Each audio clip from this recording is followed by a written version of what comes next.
So I was working on the first etude, and the turns and the shake are the two things that are giving me the most trouble. I'm less worried about the shake right now, only because that's part of the state cut.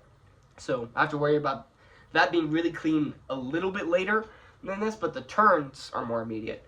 I thought I would make it simpler with the turns because it's a D sharp, an F sharp, and then a D sharp for the turns. I figured I could just do the same fingerings 3 times because the F sharp one goes into an E. Well, I can just play E 1 and 2, like I played the C sharp 1 and 2, and the other C sharp 1 and 2. So make it simpler, less to think about, make it cleaner. But I didn't make it cleaner. I kept hesitating on the third one, and I couldn't figure out how to make it cleaner. And then I changed the second one to not have an alternate fingering in it, and just did that, and it made it cleaner. So although I have to think a little bit harder about it, it sounds better. So I guess the lesson here is simpler isn't always better for everything. Or in this case, simpler isn't always cleaner. That's a life lesson for all of us.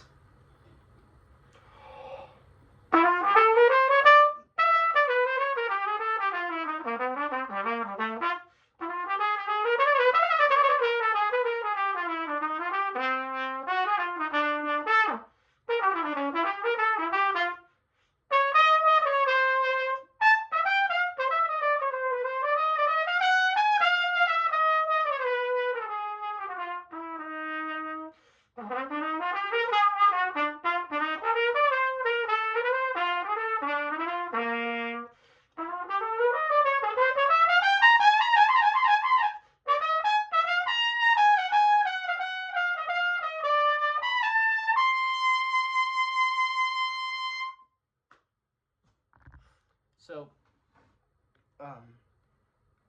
not my cleanest draw, but there's progress on the turns. And that's what I'm happy about right now. I'm a little less worried about the fracks in between because I know I'm capable of not fracking it, and that I have been practicing probably triple the amount that I have for quite a while now. Even like towards the end of the State Solo Ensemble series, you know, before even the improv series. The improv series, like, I would sit down to just do the improv and then do the recording, and that would be all of my practice time. And then for the State Solo Ensemble thing, I played Rustiques for like 130 some days straight. So I really just kind of sat down to do the recording, if I'm going to be honest, because I didn't have much to practice at that point. And this is the first time that I've like truly worked out my chops, I think, to a large extent in a long time. Again, like triple the amount of practice time that I have been. So my face is really sore right now, so I'm not too worried about the fracks. I think if I just play with cleaner chops, especially because it's the end of the day, you know, I'll be fine. And I think that this will develop into a pretty good, pretty clean etude by the time I have to perform it in September.